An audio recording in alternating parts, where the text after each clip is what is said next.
మన దేశంలో మరొక విశిష్టమైనటువంటి వృత్తిలో ఉండి ఎన్నో అద్భుతమైనటువంటి సేవలు అందించినటువంటి వారు ఉప్పరులు. వీరు నిజానికి క్షత్రియ వంశస్థులు. కాలం కలిసిరాక రాజ్యాలు కోల్పోయి చిన్ని చిన్న వృత్తులు చేస్తూ చివరికి ఈ విధంగా ఈ వృత్తిలో వీరు స్థిరపడ్డారు. నిజానికి వీరు రాజవంశస్థులు. అది కూడా అద్భుతమైనటువంటి పురాణాలలో ఉన్నటువంటి మహారాజవంశస్థులు.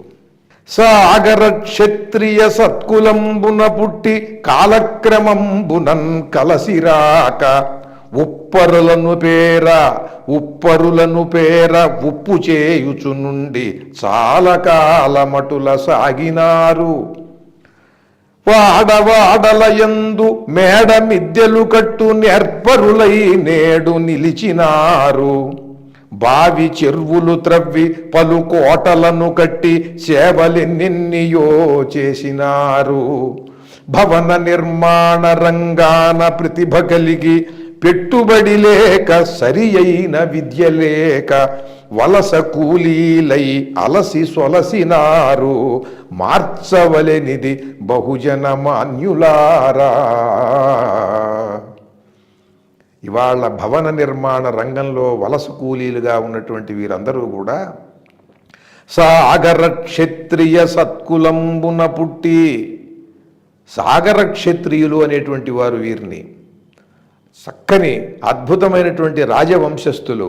కాలక్రమంబునన్ కలసిరాక ఉప్పరులను పేర ఉప్పు చేయుచు నుండి, వాళ్ళు రాజ్యాలు కోల్పోయి సముద్ర తీర ప్రాంతానికి వెళ్ళిపోయి అక్కడ జీవనాధారం కోసం ఉప్పు తయారు చేస్తూ ఆ సముద్ర తీరాలకి దగ్గరగా ఉండేటువంటి గ్రామాలలో ఈ ఉప్పు అమ్ముకుంటూ ఉప్పరులు, ఉప్పు అరి ఉప్పరి అవుతాడు. అంటే నేర్పు అరి, నేర్పు గల అరి అంటే కలది కలవాడు అని, నేర్పు అరి నేర్పరి అయినట్టుగానే ఉప్పు అరి ఉప్పరి ఉప్పు గలవాడు అన్నమాట. వాళ్ళ దగ్గర ఉప్పు ఉంటుంది, దాన్ని వాళ్ళు అమ్ముతారు. అలా ఉప్పరులు అనేటువంటి పేరు వచ్చింది వాళ్ళకి. ఉప్పరులను పేర ఉప్పు చేయుచు నుండి చాలా కాలమటుల సాగినారు. అలా చాలా కాలం సాగుతూ వాడవాడలయందు మేడ మిద్దెలు కట్టు నేర్పరులై నేడు నిలిచినారు. కొన్ని వందల సంవత్సరాల క్రిందటనే ఉప్పు తయారీతో పాటు వీరు ఆ పక్కన ఉన్నటువంటి గ్రామాలలో మేడలు మిద్దెలు కట్టడం, కోటలు కట్టడానికి ఎవరన్నా పనివాళ్ళు కావాల్సినప్పుడు వీళ్ళు వెళ్ళి అక్కడ ఆ కోటలు కడుతూ ఆ కోటలు కట్టే విధానాన్ని ఆకళింపు చేసుకుని వీరు మేడలు మిద్దెలు కట్టడంలో బాగా నిపుణులైపోయారు. వాడవాడలయందు మేడ మిద్దెలు కట్టు నేర్పరులై నేడు నిలిచినారు. గబుక్కున ఒక పొలంలో కూలీకి వెళ్ళి అతన్ని తీసుకుని వెళ్ళి ఇక్కడ 20 అంతస్తులు 30 అంతస్తుల మహాభవనం కడుతుంటే ఆ పైకి వెళ్ళి ఇటుకురాళ్ళు ఇమ్మంటేనో అక్కడ పని చేయటానికి పంపిస్తేనో చెయ్యలేడు. వెర్టిగో అని ఉంటుంది. అంటే పైకి వెళ్ళి దగ్గర నుంచి కూడా కిందకి చూడగానే భయం వేసి కళ్ళు తిరిగి పడిపోయేటువంటి ఒకానొక మానసికమైనటువంటి ఒక బలహీనత, ఒక రోగంగా కూడా అది పరిణమిస్తుంది. అటువంటిది వీళ్ళకు ఉండదు. సాధారణ కూలీలను అక్కడికి పైకి పంపించలేరు. వీళ్ళకి వెర్టిగో అనేటువంటిది ఉండదు. ఎందుకనంటే వీళ్ళ జీన్స్లోనే మహాభవనాలు కోటలు కట్టేసారు వీళ్ళు. కనుక వాడవాడలయందు మేడ మిద్దెలు కట్టు నేర్పరులై నేడు నిలిచినారు.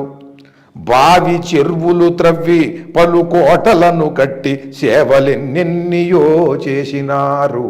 కాకతీయుల శాసనంలో ఈ ఉప్పరులకంటే ఊరికి బావి త్రవ్వేటువంటి వాడికి కూపోదక పరీక్షకుడు, కూప పరీక్షకుడు అనేటువంటిది శాసనాల్లో ఉన్నదండి. అంటే బావిని ఎక్కడ తవ్వితే నీరు పడుతుందో తెలిసినటువంటి వాళ్ళు వీళ్ళు. ఇది భూగర్భంలో ఉండే జలాన్ని ఆ భూమి పైనుండే పసిగట్టేటువంటి కొన్ని నైపుణ్యాలు వీరికి ఉన్నాయి. అలా బావి చెరువులు త్రవ్వి పలు కోటలను కట్టి సేవలెన్నెన్నియో చేసినారు. భవన నిర్మాణ రంగాన ప్రతిభ కలిగి పెట్టుబడి లేక సరి అయిన విద్య లేక లక్షల మంది కూలీలు. యావత్ భారతదేశంలో చూసినట్టయితే ఇవాళ కోట్ల మంది ఉన్నారండి. వీరు కోట్ల మంది. వీళ్ళకి సరైనటువంటి పెట్టుబడి లేదు. మహాభవన నిర్మాణంలో వీళ్ళు కీలకమైనటువంటి పాత్ర. వీరి పిల్లలకి చదువు లేదు. నిజానికి ప్రభుత్వాలు వీరి పిల్లలను చదివించి హాస్టల్లో పెడుతున్నారు కదా. హాస్టల్లో కనీసం వలస కార్మికుల పిల్లలను కనీసం ప్రతి హాస్టల్ నడిపేటువంటి వారు కనీసం ఒక ఇద్దరినో ముగ్గురునోనా సరే వారిని తీసుకుని బాగా చదువుకునే పిల్లల్ని వాళ్ళ హాస్టల్లో ఉంచి వాళ్ళని గొప్ప విద్యావంతుల్ని చేసి గొప్ప ఇంజనీర్లను చేసి వారే అద్భుతమైనటువంటి మహాభవనాలు నిర్మించి వాళ్లే పెద్ద గొప్ప కాంట్రాక్టర్లై బ్యాంకు రుణాలు తీసుకుని వారే అద్భుతమైనటువంటి వ్యాపారవేత్తలు కూడా కావలసినటువంటి అవసరం ఉన్నది. వీరిని ఏ రకంగా అయినా సరే ఆదుకోవాల్సినటువంటి అవసరం ప్రభుత్వానికి ఉన్నది. ఈ వలస కూలీలను ఇలాగే వదిలేసినట్టయితే ఇది భారత జాతికే అవమానం. కనుక వీరి యొక్క సంక్షేమము, వీరి యొక్క విద్య, వీరి ప్రగతిని గురించి ప్రభుత్వాలు కూడా దృష్టి పెట్టాల్సినటువంటి అవసరం ఉన్నది. భవన నిర్మాణ రంగాన ప్రతిభ కలిగి పెట్టుబడి లేక సరి అయిన విద్య లేక వలస కూలీలై అలసి సొలసినారు. మార్చవలెనిది బహుజన మాన్యులారా. అటువంటి వలస కూలీల శ్రమశక్తికి, నైపుణ్యానికి జేజేలు పలుకుతూ జై తెలుగు, జై జై తెలుగు.